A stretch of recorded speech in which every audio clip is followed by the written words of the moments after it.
Assalamualaikum warahmatullahi wabarakatuh.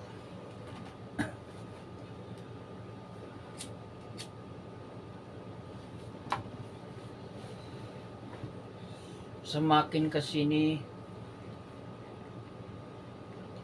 oknum-oknum Habib ini semakin aneh, semakin ngawur.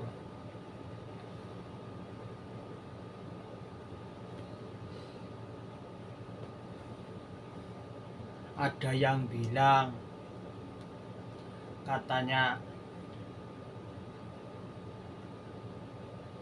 seorang Habib bisa memadamkan api neraka hanya dengan jari kelingking. Itu kan ngawur.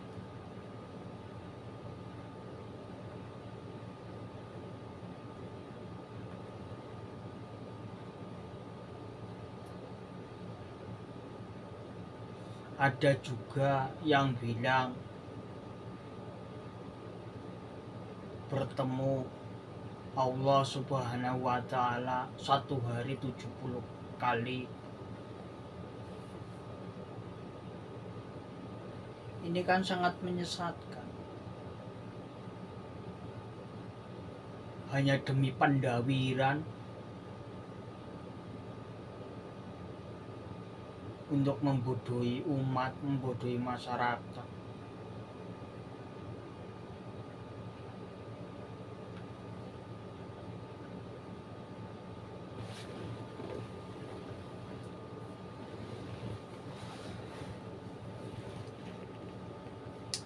Mau sampai kapan ini soal permasalahan Nasabah Alawi ini?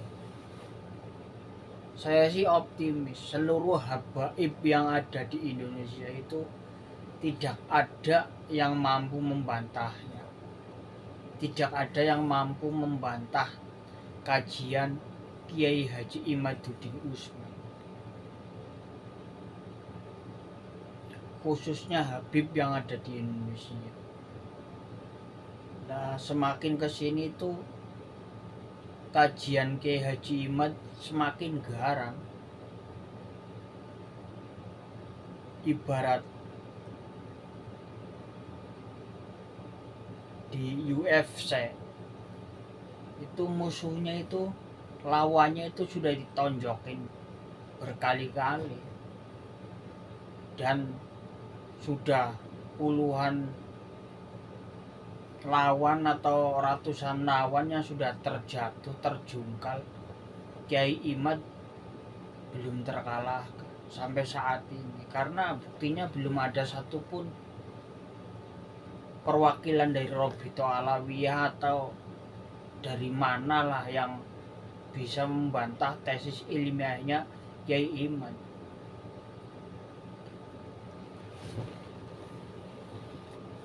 Jujur saya sih sebagai orang awam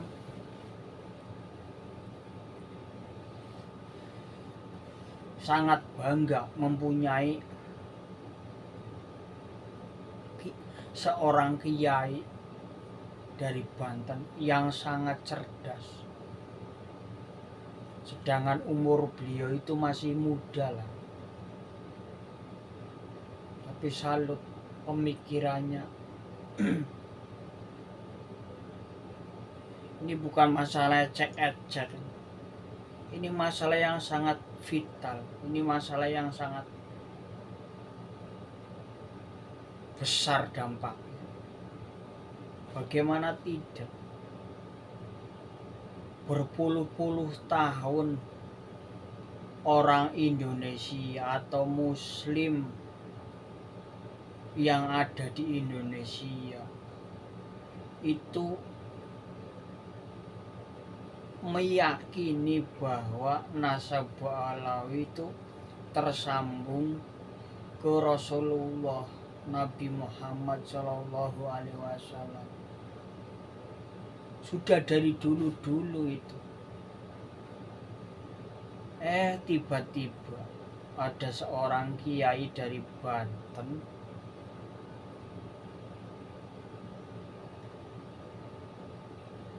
yang mengkaji nasab para habaib di Indonesia dan menyatakan tidak terkonfirmasi.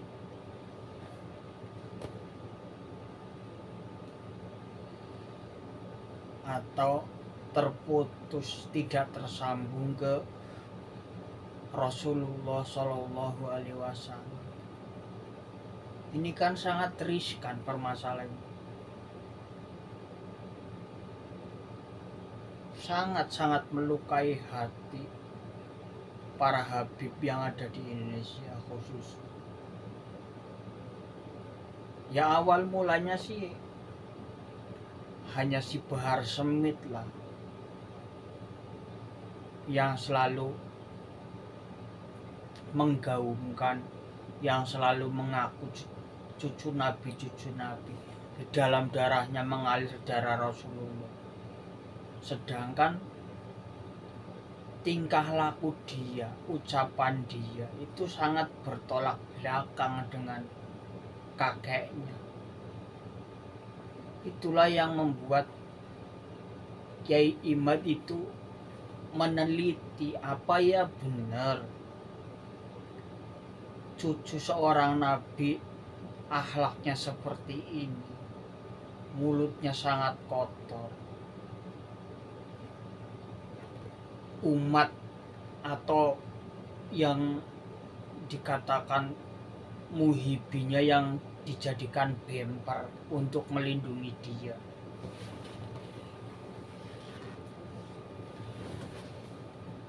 Disuruh untuk mempersekusi orang-orang yang tidak sependapat, orang-orang yang tidak sejalan dengan Habib Bahar. Yang disuruh orang pribumi, yang dipersekusi juga orang pribumi. Ini kan sesama pribumi diadu domba, disuruh saling pukul. Gobloknya itu yang mau disuruh itu sesama orang Indonesia, sesama pribumi kok mau. Sampai detik ini sih saya ya diantaranya ya percaya atas kajian Kiai Imad. Soalnya dasar saya mempercayainya itu karena sampai detik ini belum ada seorang habib atau perwakilan dari Rabithah Alawiyah yang mampu membantah tesis ilmiahnya Kiai Imad. Saya saja yang bukan dari golongan Ba'alawi lah, itu sangat-sangat tersinggung atas apa yang sudah diteliti Kiai Imad. Soalnya kalau kita tarik ke belakang lagi, kiai-kiai Nusantara khususnya dari dulu-dulu, entah itu mempercayai atau tidak, yang jelas kan dari dulu-dulu tidak pernah ada kejadian seperti ini. Dan saya meyakini apa yang sudah dilakukan Kiai Imad itu sudah difikirkan matang-matang, sudah diperhitungkan akibatnya akan seperti apa. Pasti beliau sudah mengkalkulasi semua itu. Karena ini permasalahan ini bukan masalah yang sepele lah, ini masalah yang sangat fatal. Karena apa? Secara tidak langsung Kiai Haji Imaduddin itu mengajak atau menyuruh seluruh umat Islam yang ada di Indonesia khususnya itu untuk meragukan atau tidak mempercayai nasabnya para habaib yang ada di Indonesia. Itu kan secara tidak langsung seperti itu. Seharusnya pihak Rabithah Alawiyah itu mengkonfirmasi bahwasanya apa yang diucapkan Kiai Haji Imad, yang diteliti Kiai Haji Imad itu salah, dan ini buktinya, saya punya silsilahnya. Kan seperti itu harusnya. Jangan malah Robito Alawiyah diam 1000 bahasa. Ya saya tahu lah ada minggu-minggu yang lalu ada, ya mungkin yang dimaksud dia itu sebuah bantahan lah. Tapi justru bantahan itu malah menguatkan kajian Kiai Haji Imad. Kan Kiai Haji Imad sekarang semakin di atas angin. Karena belum ada yang mampu membantahnya. Bahkan sekarang yang dituliskan Kiai Haji Imad itu bukan hanya para habaib yang ada di Indonesia. Siapapun, seluruh ulama atau kiai atau habib yang ada di Indonesia ataupun yang ada di luar negeri, itu beliau siap melayani untuk debat. Itu sangat diacungi jempol.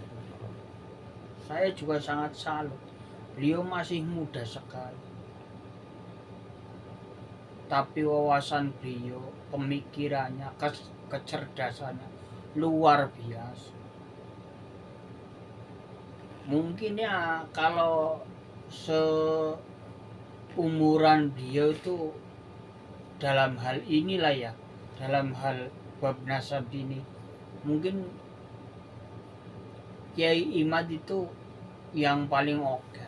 Kayaknya nggak ada tandingannya. Buktinya sampai sekarang nggak ada yang mampu membantah.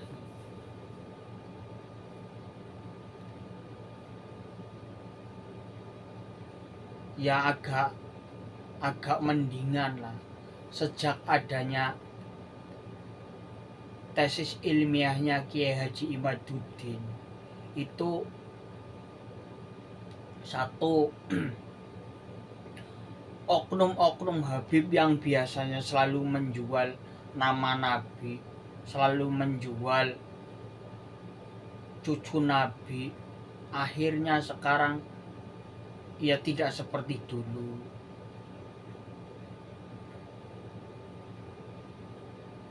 Mungkin ya 60-70% lah umat Islam yang ada di Indonesia, khususnya yang ada di akar rumput ya, warga Nahdien itu mempercayai apa yang sudah dilakukan Kiai Haji Imad.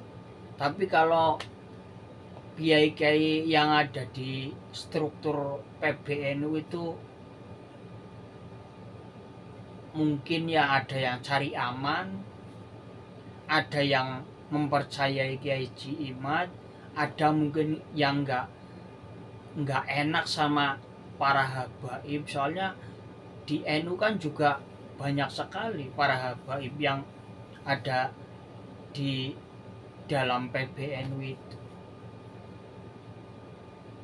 Tapi kalau untuk di akar rumput seperti Nahdiyat itu, saya yakin lebih banyak atau mayoritas itu percaya sama kajian Kiai Haji Imad. Soalnya sampai sekarang memang nggak ada yang mampu membantahnya. Atau mungkin PBNU itu kiai-kiainya lah mendukung apa yang sudah dilakukan Kiai Haji Imad, cuma tidak mau terbuka. Karena apa? Yang menjaga perasaan sama para habaib. Tidak saya pungkiri, para habaib yang ada di NU itu ya, seperti Habib Lutfi, Habib Jindan bin Jindan, Habib Novel bin Jindan, dan Habib yang lainnya lah, khususnya yang akhlaknya sangat mulia, yang berilmu, yang ceramahnya menyejukkan, yang sangat mencintai NKRI. Itu saya pun sangat mencintai. Karena apa? Karena akhlak beliau itu yang tidak pernah mengunggul-unggulkan nasab. Sebetulnya kan cuma segelintir orang, ya khususnya oknum-oknum Habib yang ada di lingkaran Petamburan yang biasa kerjanya hobinya demo. Awalnya kan itu, tapi kan semuanya jadi kena dampaknya. semua habaib yang ada di Indonesia jadi kena imbasnya.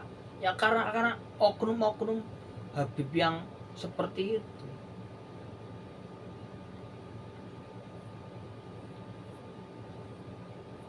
Ya saya sih sangat berharap lah sampai detik ini agar ada yang mampu membantah, agar polemik nasab ini berakhir.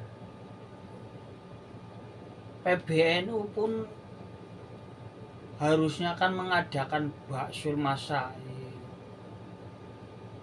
dikaji bersama, didudukan permasalahan ini. Jangan PBNU diam saja. Kementerian Agama pun kasus Pondok Pesantren Al Zaitun begitu cepat, begitu sigap. Nah ini permasalahan nasab ini pun tidak dibahas sama sekali. Entah kenapa, saya pun tidak tahu. Kalau benar apa yang diteliti Kiai Haji Imad itu memang benar ya seperti itu, bahwasanya nasab para habaib di Indonesia itu terputus. Sedangkan umat muslim yang ada di Indonesia khususnya itu sudah berpuluh-puluh tahun meyakini bahwa para habaib itu keturunan Nabi. Tapi kenyataannya kalau memang bohong, kalau ibaratnya dibiarkan terus menerus, lah kan sampai hari kiamat pembodohan ini akan berlangsung. Berapa juta orang, berapa miliar orang yang akan menjadi korban pembodohan hal seperti ini. Ini kan harus dihentikan. Entah Kiai Haji Imad atau pihak Robito Alawiyah yang benar. Kalau memang Kiai Haji Imad itu salah, beliau kan sudah bilang akan taslim, akan meminta maaf dan mengakuinya para habaib itu memang dzurriyyah Nabi. Tapi kalaupun memang penelitian Kiai Haji Imad itu tidak bisa dibantah, ya harusnya para habaib di Indonesia atau Robito Alawiyah pun harus mengakui bagi para habaib yang berakhlak mulia, yang santun, yang jujur, yang tidak pernah jual-jual nasab, itu akan tetap dicintai oleh masyarakat Indonesia karena ilmunya, karena akhlaknya, bukan karena nasabnya. Begitu. Mungkin kali ini itu saja ya, saudara. Assalamualaikum warahmatullahi wabarakatuh. Terima kasih.